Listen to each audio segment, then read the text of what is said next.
নমস্কার, কুশল মঙ্গল আছেন তো সবাই?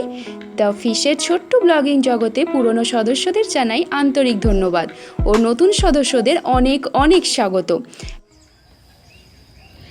উড়িষ্যা জেলার পার্কের সূর্য মন্দিরের সাথে আমরা কম বেশি সকলেই পরিচিত। অনেকে তো বার কয়েক ঘুরেও গেছি। চমৎকার সব কারুকার্য, অসাধারণ বৈজ্ঞানিক জ্ঞানে ভরপুর এই মন্দির।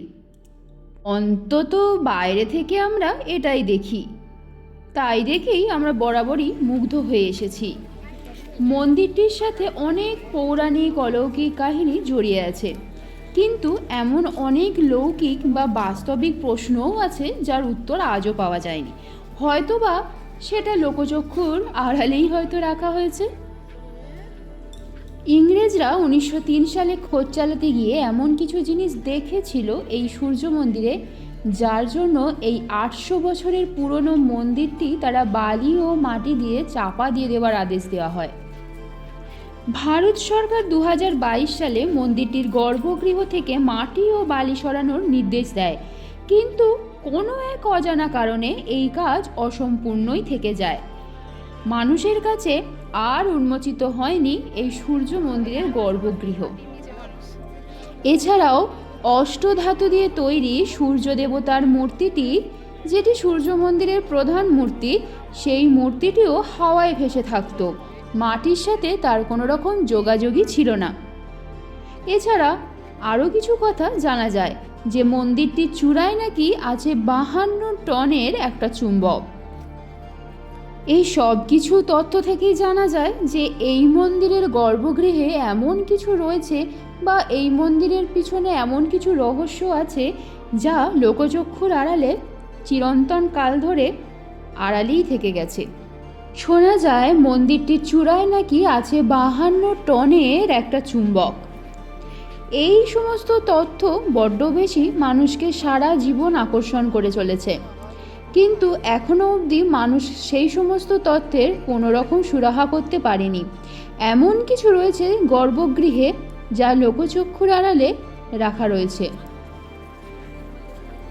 আগের দিনের ভিডিওটিতে এই সূর্য মন্দিরের চত্বরেই প্রধান গেট দিয়ে ঢুকেই যে মিউজিয়ামটি রয়েছে তার অলিগলি ঘুরে অনেক কিছুই আপনাদের সাথে ভাগ করে নিয়েছি। তবে কাল ওই মিউজিয়ামের নকল সূর্য মন্দির দেখালেও আজ একেবারে আসল এবং নির্ভেজাল মন্দিরটিতে যাব। সাথে থাকবে এই মন্দির নিয়ে অনেক গপ্প। এখন চলুন, সকাল 11টা মতো বাজে, গিয়ে দেখেই আসি। আজ অবধি যা মন্দির সম্পর্কে শুনে এসেছি, ঘোড়া, 24টি সুসজ্জিত চাকা এবং সূর্য রথের ধাঁচে গঠিত মন্দিরটি রূপের গল্প নেহাতি মিথ্যে না। শুধু রূপ না, জ্যোতিষবিদ্যা, গণনা ইত্যাদিও এক আশ্চর্য নিদর্শন পাওয়া যায় এই মন্দিরটিতে। কিন্তু সে যুগে কোনো রকম প্রযুক্তি, বিজ্ঞান এই সমস্ত কিছু আবিষ্কার ছাড়াই কিভাবে সম্ভব হলো? কিভাবেই বা এমন একটি মন্দির তৈরি করা গেল? আর কেই বা করলো? এই প্রশ্ন কম বেশি সকলের মনেই এসেছে। মন্দিরটির জন্মগাথা শুনতে গেলে ফিরে যেতে হবে সেই দাপর যুগে, যখন শ্রীকৃষ্ণ তখনও বেঁচে ছিলেন।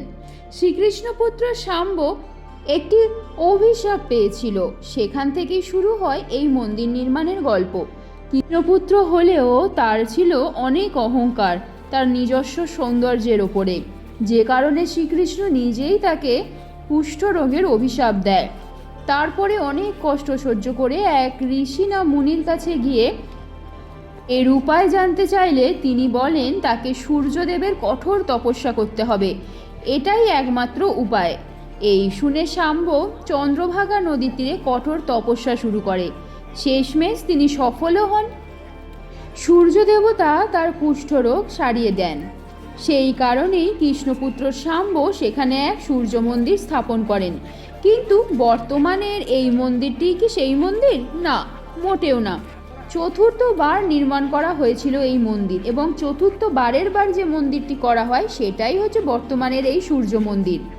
যখন রাজা নরসিংহদেব এখানে শাসন করতেন, ঠিক সেই সময়ই তিনি শ্রেষ্ঠ থেকে শ্রেষ্ঠতম কারিগর দিয়ে তা তৈরি করান।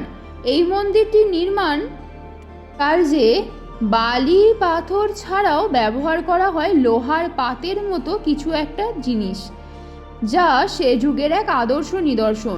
কিন্তু সমস্যাটা কোথায় বাঁধে জানেন? এত খরচ, এত লোকবলের পরেও মন্দিরটির চূড়ায় কলস স্থাপন করা সম্ভব হয়নি, যাতে রাজা খুবই রেগে যান এবং এই কাজে ব্যর্থ হলে কারিগরদের মৃত্যুর আদেশ পর্যন্ত দিয়ে দেন। প্রধান কারিগর বিশু মহারানার এক 12 বছরের পুত্র ছিল ধর্মপদ। নিজের বাবাকে বাঁচাতে বা অপমানের হাত থেকে রক্ষা করার জন্য নিজেই উঠে পড়ে মন্দিরটির চূড়ায় এবং সফলতার সাথে কলসটি স্থাপন করে ফেলে। কিন্তু পরক্ষণে এটাও ভাবে এবং ভেবে চিন্তিত হয় যে এই কাজ কোনো 12 বছরের ছেলের দ্বারা সম্ভব হয়েছে এবং এত বড় বড় কারিগর দ্বারা যারা করতে পারেনি। এই কথা জানতে পারলে হয়তো রাজামশাই সকল কারিগরদের দণ্ড দেবেন। সেই ভেবে মন্দির চূড়া থেকে সেই 12 বছরের ছেলে ধর্মপদ ঝাঁপ দিয়ে আত্মহত্যা করেন। এরপরে যতবারই মন্দিরের প্রাণ প্রতিষ্ঠা করার চেষ্টা করা হয় তা সম্ভব হয়নি, তাই আজ অবধি কোনো রকম পূজা অর্চনা এই মন্দিরে হয় না। এ তো গেল লোকমুখে প্রচলিত পৌরাণিক কথা, যা কম বেশি আমরা সকলেই জানি। এবার আসি বর্তমানের যুগে ঘটে যাওয়া কিছু রহস্যময় ঘটনা। ব্রিটিশ আমলে মন্দিরটিকে রক্ষা করার জন্য বালি আর মাটি দিয়ে গর্ভগৃহটাকে ভর্তি করে দেওয়া হয়, যাতে ভিতর থেকে ফাঁপা না থাকলে মন্দিরটি সুরক্ষিত থাকবে তাই ভাবা হয়। মন্দিরটি সুরক্ষিতও থাকে। বর্তমানে ভারত সরকার এই মন্দিরের পুনর্নির্মাণে ও নবীকরণের জন্য দায়িত্ব নেন, কিন্তু সে কাজ আজও অধরা। এখনও সাধারণ মানুষের কাছে এই মন্দিরের বাইরের অংশটুকুই দেখার জন্য পারমিশন থাকলেও গর্ভগৃহ এখনও বন্ধ। তবে মন্দিরটির গঠন, 24টি চাকার ব্যবহার, 7টি ঘোড়ার উপস্থিতি অনেক কিছুই ব্যাখ্যা করে, তবে তার সঠিক ব্যাখ্যা বা কারণ কেউ কিছুই জানাতে পারে না। রোদটা একেবারে খাঁ খাঁ করছে। দুপুর এখন 1টা মতো বাজে। তার উপরে পেটটাও খিদেতে একেবারে দুমড়ে মুচড়ে গেছে। মন্দিরের এদিক সেদিক ঘুরে ঘুরে ক্লান্ত হয়ে গেলেও চোখ যেন একটা একটা কারুকার্য সৌন্দর্যকে গিলতে চাইছে। কিন্তু সময় যে হাতে খুবই কম, তাই ইচ্ছে না থাকা সত্ত্বেও বেরিয়ে এলাম। মন্দির চত্বর থেকে ঘুরতে ঘুরতে দেখলাম, আরে বাস, এ তো চাঁদের হাট। দেখছি কত রকমের জিনিসের সব দোকান, গুণে শেষ করা যাবে না। দোকানপাট দেখতে দেখতে এগিয়ে যেতে যেতে চোখ আটকালো এই মূর্তিগুলোর দিকে। কিনবো কি কিনবো না ভাবছিলাম, কিন্তু তুলেই নিলাম, স্মৃতি হিসাবে রাখা যাবে সাজিয়ে ঘরের কোণে। এবারে এখান থেকে বেরিয়ে যাব, আরও একটি জায়গায় যাব, সেটা এখান থেকে কিছুটা কাছেই। তারপরে যাব দুপুরের খাবারের জন্য কোনো রেস্টুরেন্টের খোঁজে। এখন চলে এসেছি ধৌলি শান্তিস্তূপ নামক এক মন্দিরে। দুধসাদা এই মন্দিরটিতে রয়েছে বুদ্ধ দেবতার এক বিশাল পাথরের মূর্তি। তাছাড়া মন্দিরটির আশেপাশে আছে সোনারঙা সিংহের বিরাট বিরাট সব মূর্তি। আমার দৃষ্টি আকর্ষণ করেছিল মন্দিরটি থেকে একটু নিচের দিকে তাকালেই যে দৃশ্যটি নজরে আসে সেটি। মন্দিরটি সমতল থেকে কিছুটা উঁচু একটা পাহাড়, হয়তো না বলে টিলা বললেই ভালো হয়, তার চূড়ায় অবস্থিত। তবে টিলাটি ধৌলি পাহাড় নামেই পরিচিত। সম্রাট অশোক যে বৌদ্ধ ধর্ম গ্রহণ করেছিলেন তা এখানেই, এই ধৌলি পাহাড়েই, যেখানে আজ এই শান্তি স্তূপটি গড়ে উঠেছে। স্তূপটির সামগ্রিক কাঠামো গম্বুজাকৃতি, পাথরের প্যানেলের ওপর বুদ্ধের পদচিহ্ন, সাথে একটা বোধি বৃক্ষের দেখাও মেলে। এখানে সম্রাট অশোকের একটা ছবি রয়েছে, যেখানে তিনি যুদ্ধের ধারণা সম্পূর্ণ ত্যাগ করে শান্তির বৌদ্ধ ধর্ম গ্রহণ করেছে এবং এই ছবি মন্দিরের ধারে গায়েতে খোদিত রয়েছে। একে তো মার্বেলে তৈরি মন্দির, তার উপরে রং সাদা।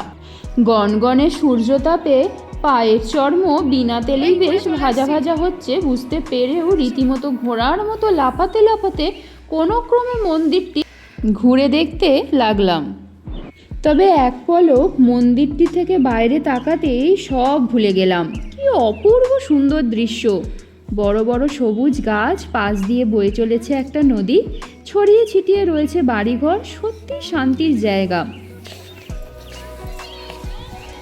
মন্দির দর্শন করে নিচে নেমে যখন সব দোকানগুলো ঘুরে ঘুরে দেখছিলাম, দেখি শ্বশুরমশাই কচি কচি কটা শশা নুন লঙ্কা মাখিয়ে খাচ্ছে।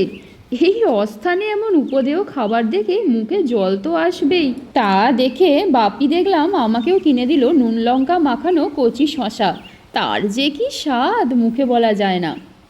পায়ের চামড়া আর গায়ের চামড়া রোদ্দুরে তন্দুরি বানিয়ে দুটি কচি শশা পেটে চালান করে এগোলাম গাড়ির দিকে। এবার যাব দুপুরের খাবারের জন্য হোটেল খুঁজতে। এবার খাবার পেটে না গেলে নির্ঘাত ভিড়মি খাবো। সামনেরই কোনো এক রেস্টুরেন্টে সামান্য ভেজ থালি খেয়েই পেট ভরাবো। তারপর আরও গপ্প আছে, সাথে আরও কটা জায়গা বাকি আছে। ক্লান্তি তা একটু ক্লান্ত তো আছেই, তবে এত সহজে তো থেমে গেলে চলবে না।